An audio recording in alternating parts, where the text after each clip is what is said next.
ધોરણ 7માં અભ્યાસ કરતી વિદ્યાર્થીની હર્ષિકાએ નાના બાળકોમાં ડાયપરનો ઉપયોગ ઘટાડવા માટે ડિઝાઇન કર્યું ઈ-મેટ, જેની ખાસિયત જાણીને તમે ચોંકી જશો. જો તમે માતા પિતા છો અને નાના બાળકને ઉછેરી રહ્યા છો તો તમને ખૂબ જ સારી રીતે અંદાજ હશે કે નાના બાળકના આરોગ્ય પ્રત્યે કેટલી સાવધાની રાખવી પડે. અસમના ઢેકિયાજુલીની રહેવાસી ધોરણ 7ની વિદ્યાર્થીની હર્ષિકાએ કદાચ આવા માતા પિતાની તકલીફનો ઉકેલ શોધી કાઢ્યો છે, જેઓ પોતાની રોજિંદી જિંદગીમાં બાળકનું ડાયપર બદલવામાં આવતી મુશ્કેલીઓનો સામનો કરતા રહે છે. હર્ષિકાએ એક એવું ઇલેક્ટ્રોનિક મેટ ડિઝાઇન કર્યું છે જે માતા પિતાને ડાયપર પરથી નિર્ભરતા ઘટાડવામાં મદદ કરી શકે છે. શિશુઓમાં લાંબા સમય સુધી ડાયપરના ઉપયોગથી ત્વચામાં ચેપ અને અન્ય આરોગ્ય સમસ્યાઓ થઈ શકે છે. એવામાં હર્ષિકાને આશા છે કે તેમનું ઈ-મેટ આવા અનેક માતા પિતા માટે એવો ઉકેલ સાબિત થશે જેની તેઓ અપેક્ષા રાખે છે, કારણ કે આ ઈ-મેટ પહેરનાર બાળક પેશાબ કરે કે તરત જ એલાર્મ વાગે છે, જે મેટ बदलवानी चेतवनी है. मैंने एक मॉडल बनाया है जिसका नाम है health friendly e mat for babies.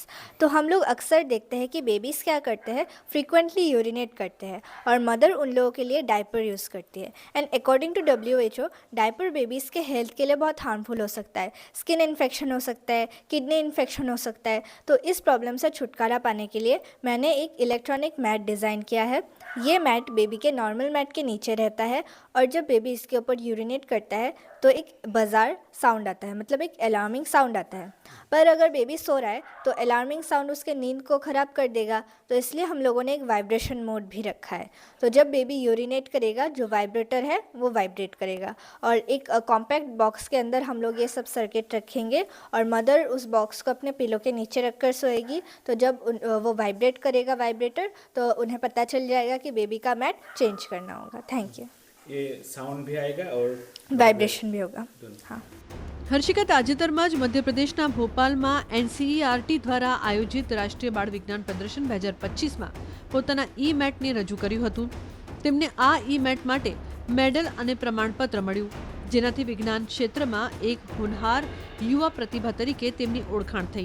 જોકે આ એક મોડેલ વિકસાવાયું છે. વાસ્તવિક જીવનમાં તેનો અમલ કઈ રીતે થશે તે અંગે કોઈ સ્પષ્ટતા નથી. ધોરણ 7માં અભ્યાસ કરતી વિદ્યાર્થીની હર્ષિકાએ નાના બાળકોમાં ડાયપરનો ઉપયોગ ઘટાડવા માટે ડિઝાઇન કર્યું ઈ-મેટ, જેની ખાસિયત જાણીને તમે ચોંકી જશો. જો તમે માતા પિતા છો અને નાના બાળકને ઉછેરી રહ્યા છો તો તમને ખૂબ જ સારી રીતે અંદાજ હશે કે નાના બાળકના આરોગ્ય પ્રત્યે કેટલી સાવધાની રાખવી પડે. અસમના ઢેકિયાજુલીની રહેવાસી ધોરણ 7ની વિદ્યાર્થીની હર્ષિકાએ કદાચ આવા માતા પિતાની તકલીફનો ઉકેલ શોધી કાઢ્યો છે, જેઓ પોતાની રોજિંદી જિંદગીમાં બાળકનું ડાયપર બદલવામાં આવતી મુશ્કેલીઓનો સામનો કરતા રહે છે. હર્ષિકાએ એક એવું ઇલેક્ટ્રોનિક મેટ ડિઝાઇન કર્યું છે જે માતા પિતાને ડાયપર પરથી નિર્ભરતા ઘટાડવામાં મદદ કરી શકે છે. શિશુઓમાં લાંબા સમય સુધી ડાયપરના ઉપયોગથી ત્વચામાં ચેપ અને અન્ય આરોગ્ય સમસ્યાઓ થઈ શકે છે. એવામાં હર્ષિકાને આશા છે કે તેમનું ઈ-મેટ આવા અનેક માતા પિતા માટે એવો ઉકેલ સાબિત થશે જેની તેઓ અપેક્ષા રાખે છે, કારણ કે આ ઈ-મેટ પહેરનાર બાળક પેશાબ કરે કે તરત જ એલાર્મ વાગે છે, જે મેટ બદલવાની ચેતવણી છે. मैंने एक मॉडल बनाया है जिसका नाम है health friendly e mat for babies. तो हम लोग अक्सर देखते हैं कि बेबीज़ क्या करते हैं, फ्रीक्वेंटली यूरिनेट करते हैं और मदर उन लोगों के लिए डायपर यूज़ करती है. And according to WHO diaper babies के हेल्थ के लिए बहुत हार्मफुल हो सकता है. स्किन इन्फेक्शन हो सकता है, किडनी इन्फेक्शन हो सकता है. तो इस प्रॉब्लम से छुटकारा पाने के लिए मैंने एक इलेक्ट्रॉनिक मैट डिज़ाइन किया है. ये मैट बेबी के नॉर्मल मैट के नीचे रहता है और जब बेबी इसके ऊपर यूरिनेट करता है तो एक बज़ार साउंड आता है, मतलब एक अलार्मिंग साउंड आता है.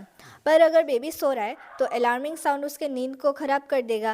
तो इसलिए हम लोगों ने एक वाइब्रेशन मोड भी रखा है.